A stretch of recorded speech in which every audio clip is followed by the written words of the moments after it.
Assalamualaikum warahmatullahi wabarakatuh. Selamat sore semuanya. Bagaimana kabarnya hari ini? Semoga sehat-sehat selalu ya. Nah, hari ini kita akan mempelajari lebih dalam mengenai konstruk psikologi yang meliputi definisi konseptual dan definisi operasional. Sebelum kita lebih jauh melihat dua hal ini, coba kita mengingat kembali materi yang sudah kita pelajari bersama di pertemuan kedua mengenai dua hal, yaitu yang pertama 4 pertanyaan yang cukup fundamental yang harus kita jawab sebelum kita memiliki keputusan apakah kita harus menyusun instrumen yang baru, membuat alat ukur yang baru, atau sebaliknya. Kemudian yang kedua, ada 13 pertanyaan yang harus kita pertimbangkan, yang harus kita jawab juga begitu, berkaitan dengan pembentukan atau penyusunan alat ukur yang baru seperti itu. Misalnya mengenai subjek kita itu siapa, kemudian bagaimana level membacanya, pendidikannya, sehingga itu akan mempengaruhi kita test developer untuk menyusun item-itemnya seperti itu. Nah, kemudian hari ini, seperti yang sudah saya sampaikan tadi, kita akan melihat dua hal dalam konstruk psikologi, definisi konseptual dan definisi operasional. Sebelumnya, kita lihat dulu konstruk psikologi, terutama karakteristiknya. Ada beberapa karakteristik dari konstruk psikologi. Yang pertama, dia adalah sebuah konsep buatan. Jadi konsep buatan yang dibuat oleh ahli dalam rangka untuk menjelaskan fenomena psikologis. Kenapa fenomena psikologis, Bu? Ya karena konstruk psikologi seperti itu, ya. Nah, dengan kita menggunakan sebuah konstruk tertentu, katakanlah di sini intelijensi, nanti kita bisa menjelaskan mengapa individu memiliki kemampuan penalaran yang bervariasi. Individu A penalaran kemampuan penalarannya lebih tinggi atau lebih rendah dibanding individu E misalnya. Nah, contohnya ya. Kemudian yang kedua, ciri dari konstruk psikologi tidak bisa diamati secara langsung karena dia bersifat abstrak. Nah, supaya nanti dia bisa diamati, kita harus membuat ya menurunkan konstruk ini menjadi indikator yang tampak seperti itu. Ketiga, ciri dari konstruk psikologi adalah dia mengalami perkembangan. Ya.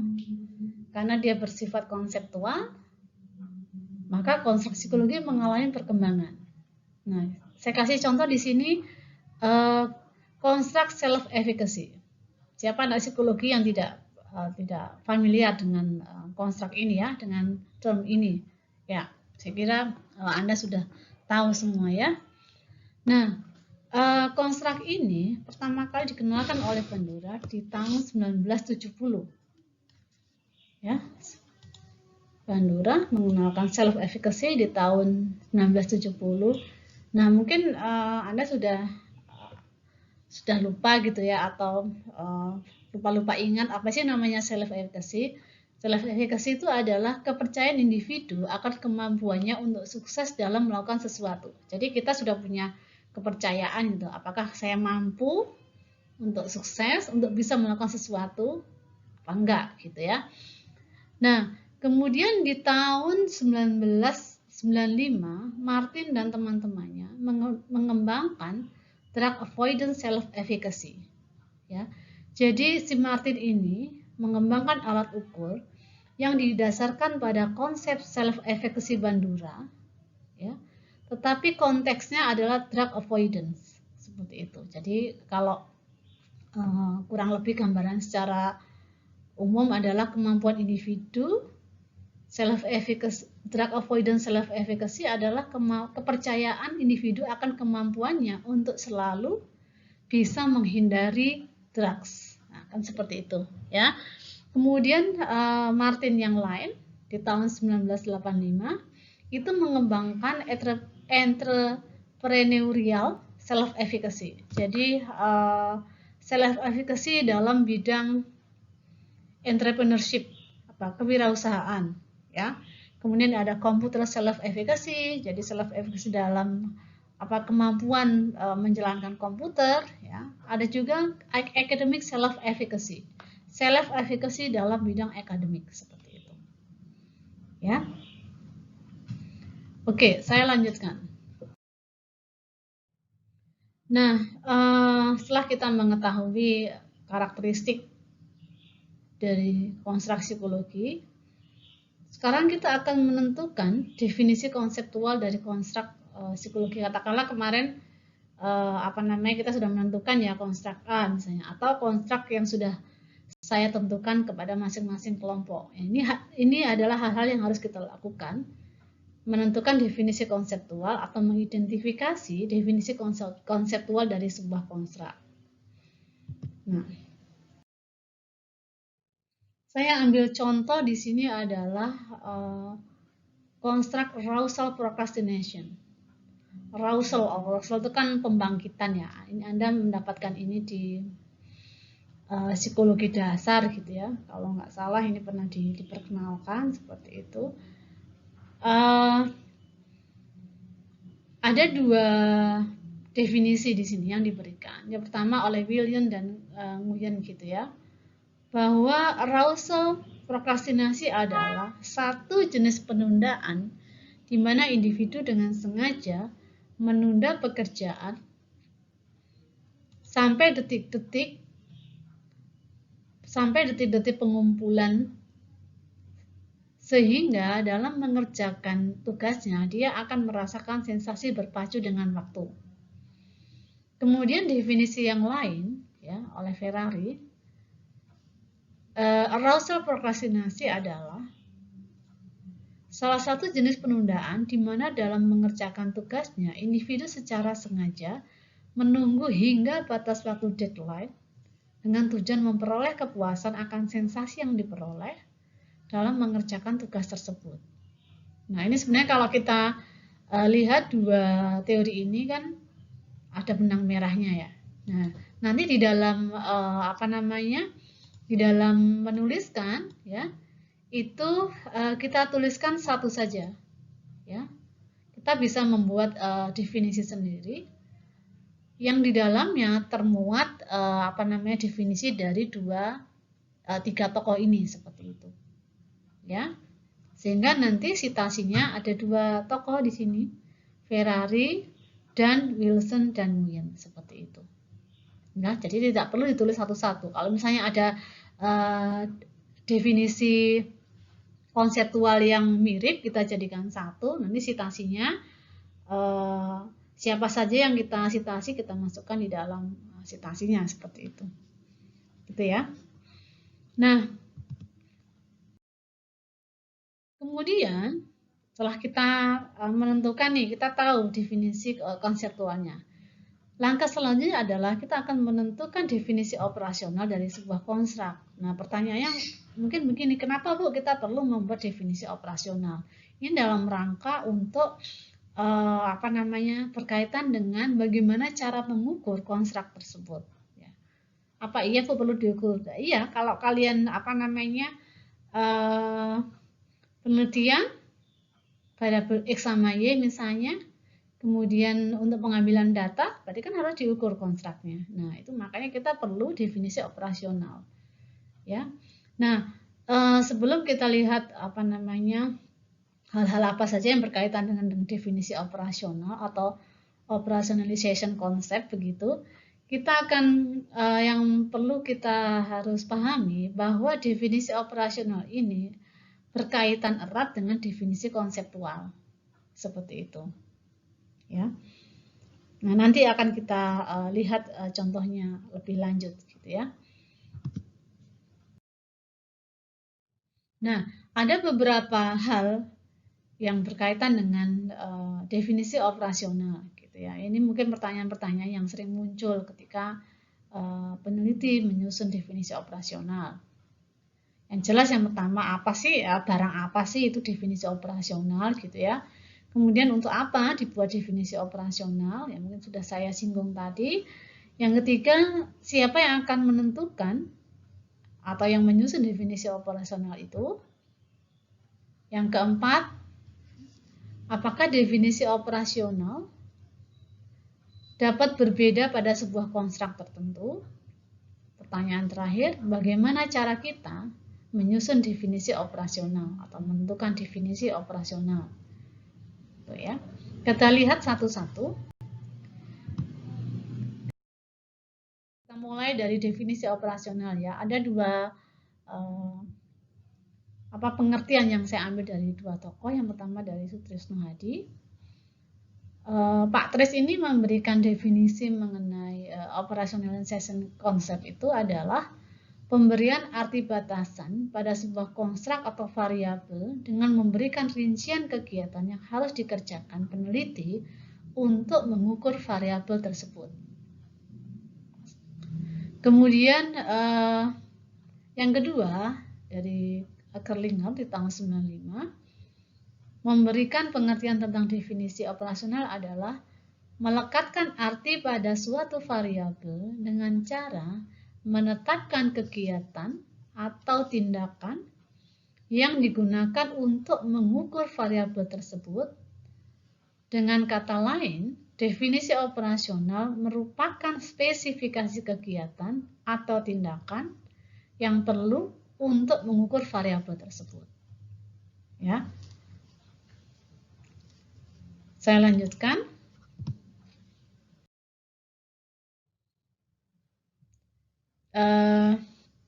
Ini definisi yang lain ya. Saya biasanya menggunakan definisi ini untuk memberikan penjelasan tentang definisi operasional. Ya, adalah pengertian sebuah variabel yang dirumuskan berdasarkan karakteristik variabel tersebut yang bisa diamati, observable, atau bisa diukur serta bersifat spesifik gitu ya. Jadi cirinya untuk definisi operasional observable, measurable, dan spesifik gitu ya.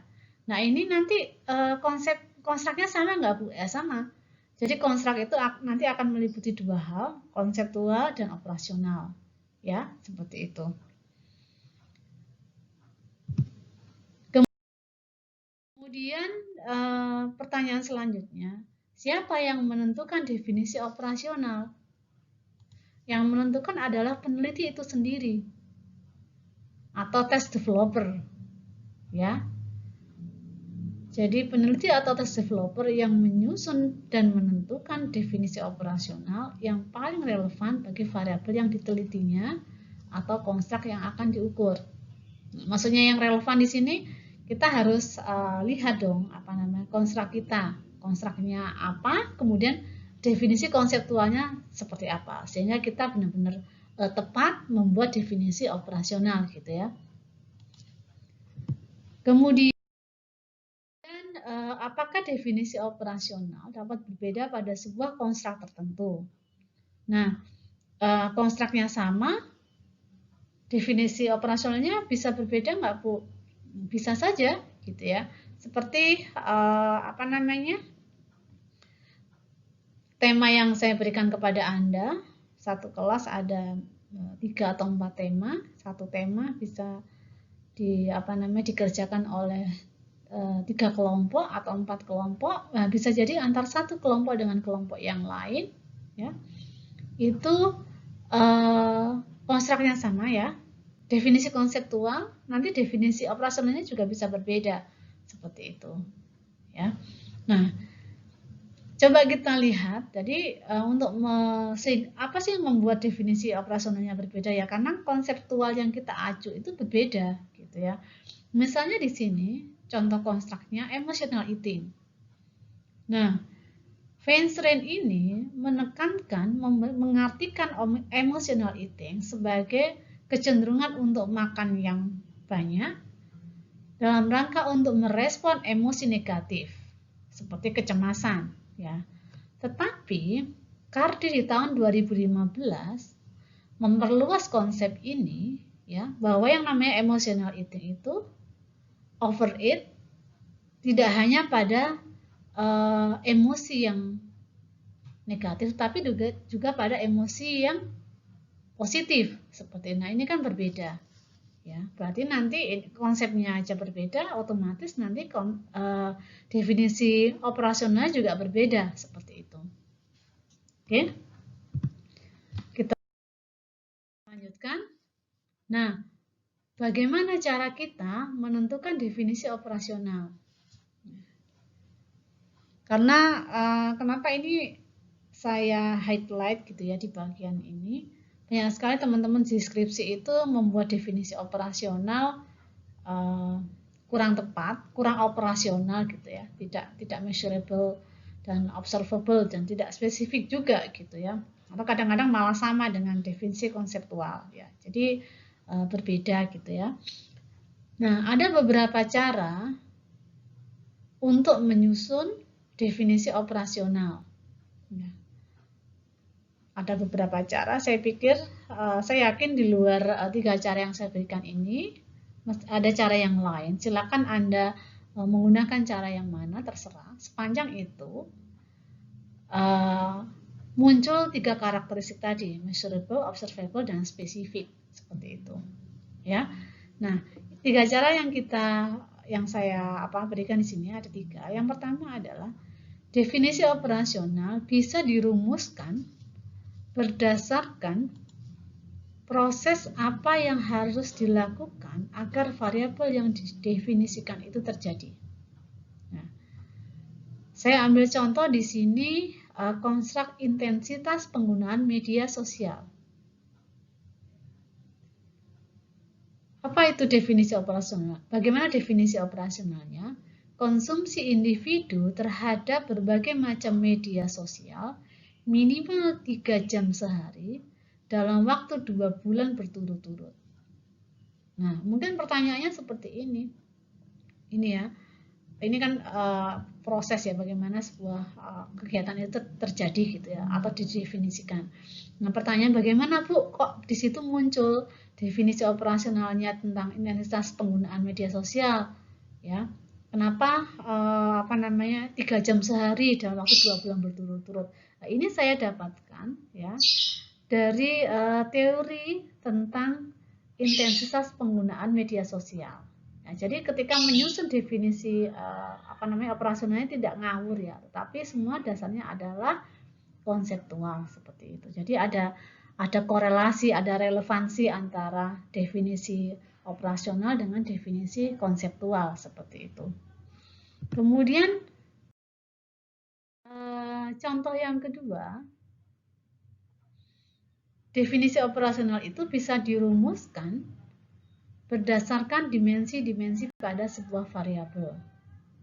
Ya. Jadi ketika kita merumuskan, kita menyertakan dimensi yang ada pada konstruk atau variabel tersebut. Contohnya konstruk pelecehan seksual adalah perilaku berkonotasi seksual baik verbal dan nonverbal yang dilakukan secara sepihak. Jadi hanya salah satu ya. Ini kan terjadi pada 2 orang ya, atau lebih gitu ya.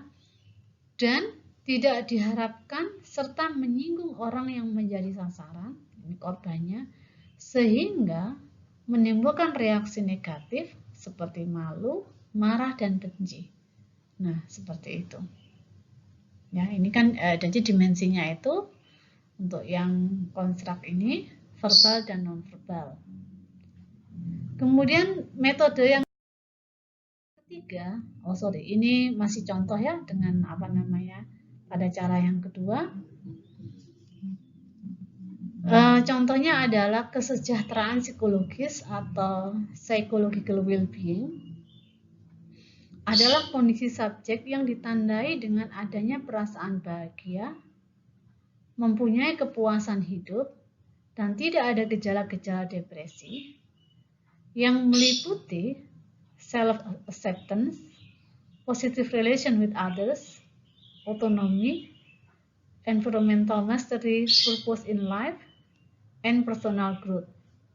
Ya, jadi ini adalah dimensi-dimensi dari psychological well-being atau kesejahteraan psikologi, ya, yang kita masukkan dalam definisi operasional seperti itu.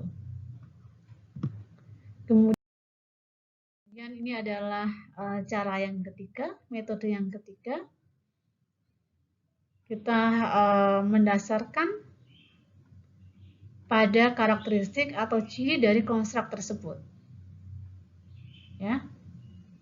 Nah, ini juga didapatkan dari teori. Jadi di teori disebutkan mungkin bagaimana sih ciri-ciri orang yang ketergantungan pada internet gitu ya. Nah, di sini dijelaskan mengenai definisi operasional dari variabel atau konstruk ketergantungan internet adalah sebuah kondisi yang ditandai dengan perasaan tidak menyenangkan ketika offline, jadi nggak nyaman, nggak enak gitu ya ketika offline. Kemudian tidak ada kemampuan mengatur penggunaan internet, nah, jadi nggak mampu gitu bagaimana cara individu itu mengatur penggunaan internet gitu. Kemudian berani mengambil risiko kehilangan karena internet, jadi nggak peduli dengan apapun, kehilangan apapun, resiko apapun, pokoknya selama terhubung dengan internet dia baik-baik saja, merasa baik-baik saja begitu. Kemudian menggunakan internet sebagai cara melarikan diri dari masalah, misalnya dia lagi sedih, dia langsung misalnya online chatting,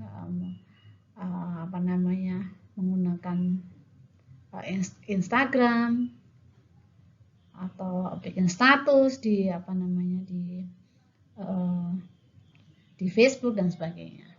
Seperti itu.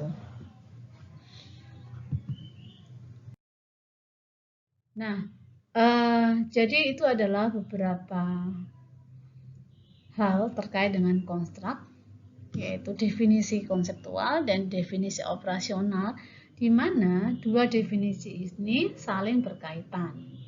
Ya, saya kira itu adalah materi kita hari ini.